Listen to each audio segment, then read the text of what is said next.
Museums organise their objects into permanent galleries by type, geography, history, artistic movements, and so on, supported by temporary exhibitions. The term permanent, however, is misleading, as permanent galleries are regularly rehung, redisplayed, or removed entirely under the influence of new curatorial energies around selection and display, and or new directives with different priorities about museums' place in the world. Permanent change is a fact of museum life, despite our sense of them as places that care for objects and cultures in perpetuity. We do perhaps in 2020 face one of the biggest changes to museums and collections, as the current pandemic undercuts the idea that their survival, economic and cultural, depends on an ever-increasing number of visitors. What will a museum be in the future? A work in progress as ever, infinitely helped by the imagination, skill and vision of many individuals. Individuals such as these women I have been meeting again through preparing these talks. Is it too far-fetched to imagine that a focus on the field of jewellery, a form of imaginative expression of deep humanity globally practiced, might offer museums a way forward in the future? As designer Laura Potter says, "I think like a jeweller even when I am not making jewellery." And what is this thinking?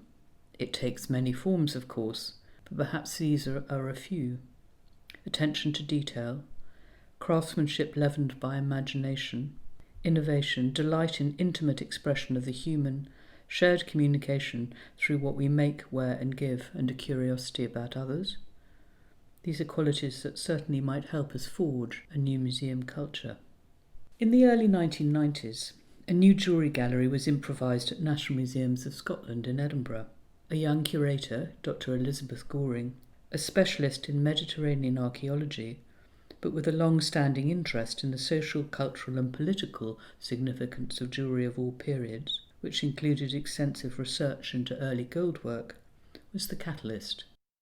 She had joined this major national collection a few years earlier, in which jewellery, largely, was invisible to visitors, despite some interesting holdings in the area and some contemporary works recently acquired by a senior colleague, Revel Oddy.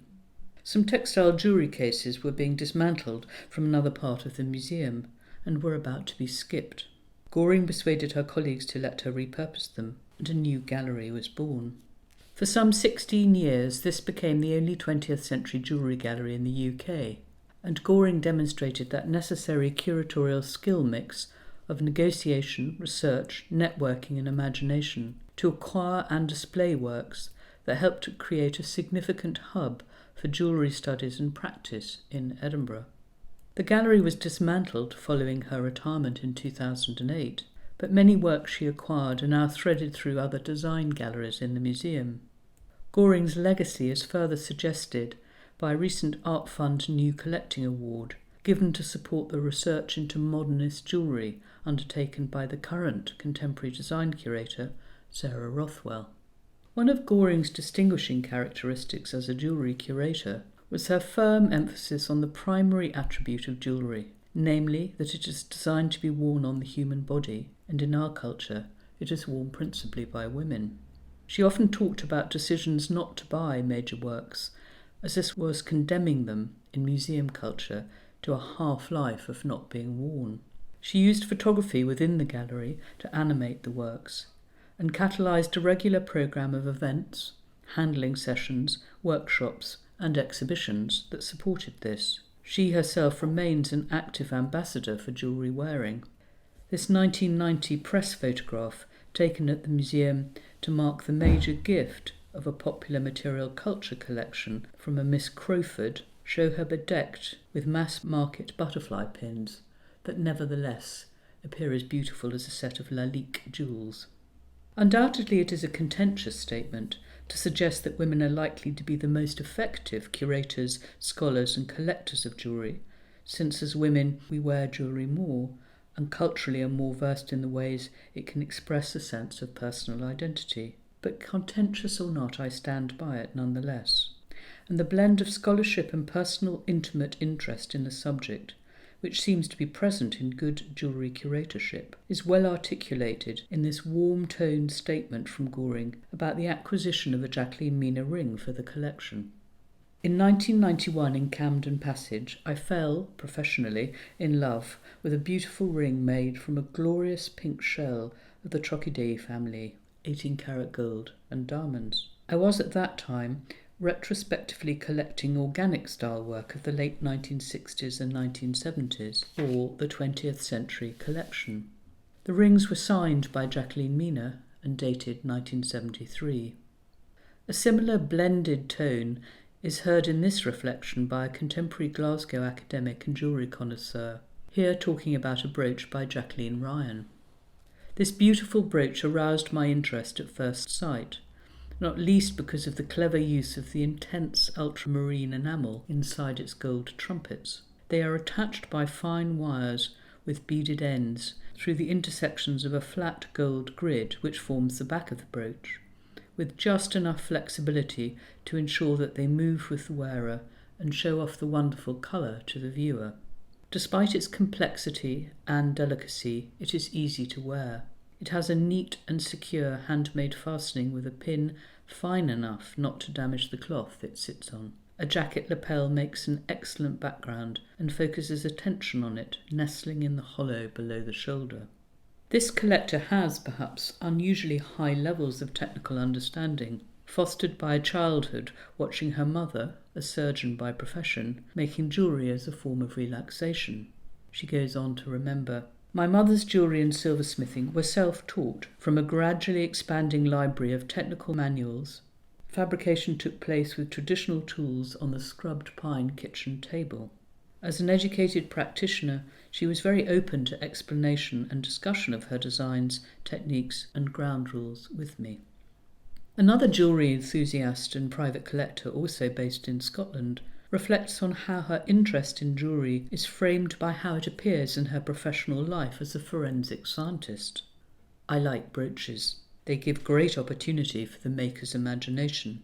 The ones I own have impact, and they stay put. All this is important for me, considering my profession and my wish to wear jewellery at work. A big brooch gave the jury something to concentrate on when I was giving difficult evidence." This memory reminds us that jewellery, as well as being defined by its use as a wearable object, is also something that is in constant contact with others, and that can signal, rather like a badge of office or a military medal, to people in particular ways when it is worn in different contexts.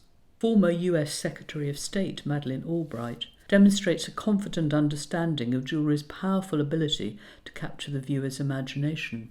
She even went as far as creating a book based on her experience of buying and wearing distinctive modern jewellery in distinct political situations. The centrality of women and the status of women wearing jewellery to any discussion of jewellery as a form of profound artistic expression has always been present in Goring's curatorial work. Acquisitions such as an early ring set from the Picasso's Ladies series by Wendy Ramshaw offer evidence of this, as does some of her acquisitions of innovative international work, such as this papier-mâché cuff by American Marjorie Schick. This was matched by her taking risks with younger female designers of promise, a good example being Badly Drawn Necklace by Laura Potter. Here is the curator's reflection on the work, the blend of technical, conceptual and sensory language again in evidence. Made from wood, gold leaf and yellow precious metal, it is approximately 1 metre long and was made in June 2000. Meticulously executed, it is a typical demonstration of the way Potter loves to play with ideas, definitions and context. On one level, it refers to drawing as a 2D and 3D tool and as a manufacturing process. On another level, the word badly is used to suggest the piece is a sketch, a doodle, a cartoon necklace. She says it is also about criticism and being told you can't draw. At the same time, it is a beautiful and extremely wearable piece of witty jewellery and great fun. Good jewellery which makes you laugh is remarkably uncommon. Her confidence in the female voice was underpinned too by a growing body of research into jewellery connected to the early 20th century women's suffrage movement in the UK. A 2002 paper for the Decorative Arts Journal reminds us again of the ways in which jewellery can often be a covert way of signalling ideas and beliefs, in this case wearing the colours of white, purple and green associated with the Women's Social and Political Union. This is well illustrated by this 1936 Flora Lyon portrait of suffragist Flora Drummond, now held in the collection of the Scottish National Portrait Gallery. The Goldsmiths Company's own collection has also benefited from the scholarship and support of some remarkable women. The modern jewellery collection, which now numbers some 500 pieces, was catalysed by the company hosting the 1961 International Exhibition of Modern Jewellery, 1890 to 1961, at its hall. The original concept for this widely influential show had come from the then V&A curator Shirley Berry. Berry worked closely with Graham Hughes, the art director at the company, to transfer the show to the hall and to evolve its content. The involvement of both individuals was critical to the show's success, but the original idea was hers. I plan to prepare a future talk on Berry and her vital role at the V&A Museum over several decades. The catalogue includes this fascinating work by Bolivian artist jeweller Nilda Núñez del Prado, 1912 to 1980, whose innovative jewellery inspired poems by Pablo Neruda, and who is, together with her sister Maria, honoured as a major Bolivian artist of the mid-20th century. Little of the trivial in any of that. The company collection is not on permanent display, but is made visible by a number of initiatives, including being worn by women associated at a senior level with the company when they attend formal dinners and events. Rosemary Ransom-Wallace, who was company curator for 45 years before her retirement in 2017, published and produced a substantial catalogue in 2000 of both the 20th century silver and jewellery in the collections, entitled Treasures of the 20th Century, to accompany a millennial celebration of these works in the hall. This remains an important document of the collection and a valuable reference point for the field bridging both art and industry.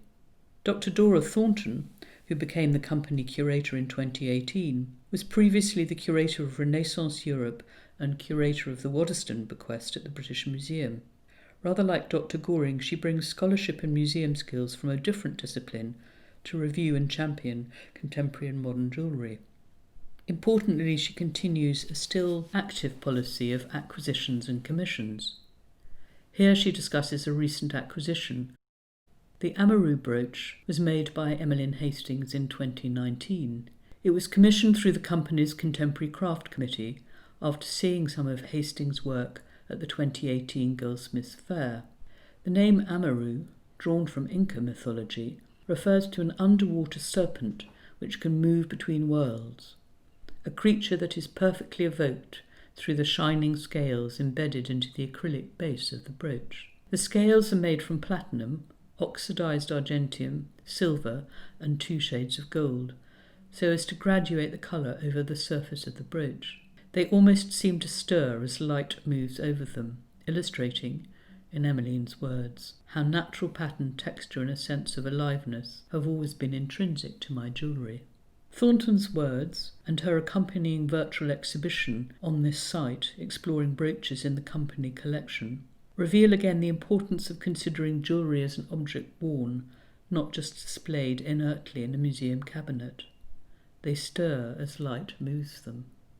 Do women who design and make jewellery also reveal a distinctive female voice about the importance of wearing as well as displaying objects? Maisie Broadhead's contemporary work entitled Ball and Chain probes this question of display and the role of women wearing jewellery in rather a different way. Broadhead restages images of historic portraits of women wearing jewellery to invite us to think about how we view and document women's association with the field. Are they display mannequins or human beings with individual and independent minds? This more positive sense of jewellery giving presence and agency to a female voice is suggested to me quite powerfully in this image of an oxidised silver and gold brooch by Edinburgh designer Dorothy Hogg, as does this image of jeweller Nora Fock wearing her own woven nylon collar. I think what will be important to understanding this story of women and jewellery will be the next younger generation of museum curators, as well as the designers, gallerists and collectors that form part of this ecology. The Fitzwilliam Museum in Cambridge has nobody with a defined title of jewellery curator, but Associate Research Curator Helen Ritchie has a strong interest in the subject, following her first immersion in historic jewellery while volunteering in the Department of Europe and Prehistory at the British Museum, where she later catalogued a collection of modern Scandinavian jewellery. Her responsibilities, like many museum curators, are wide-ranging, covering all modern applied art collections at the Fitzwilliam, but in 2018 she curated an exhibition with an accompanying catalogue, Designers and Jewellery 1850 to 1940, Jewellery and Metalwork from the Fitzwilliam Museum. Ritchie's research and publication again highlights the important role of the private female collector. Over 50 pieces of this museum's jewellery collection were given to the museum by Mrs. Hull Grundy, née Ullman, between 1982 and 1984.